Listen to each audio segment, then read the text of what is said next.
This is Michael Thomas Foumai, and welcome to part 5 of Becoming Beethoven. In this episode, I will be discussing the topic of transforming an idea.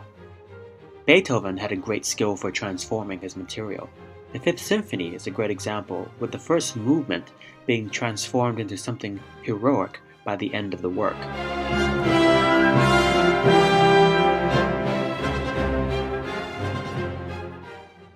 Presenting one idea in one instrument and then in another is one way to create a transformation.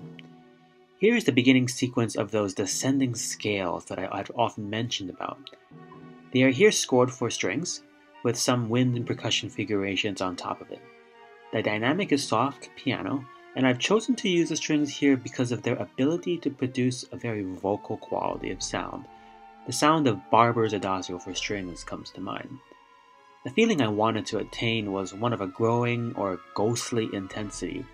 The strings do rise to a full fortissimo, creating the height of the musical line, and it can be a powerful moment of expressivity with the vibrato. To transform this material, I brought it back a little later with brass and timpani. Brass instruments can produce a great amount of sound, much more than the string section combined. And the character of their metallic timbre was what I wanted to capture.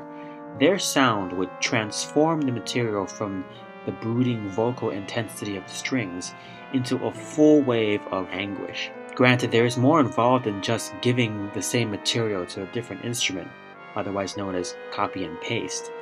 Reharmonization, changing of rhythm, the addition of new material, counterpoint, but also the setup can create a cathartic transformation.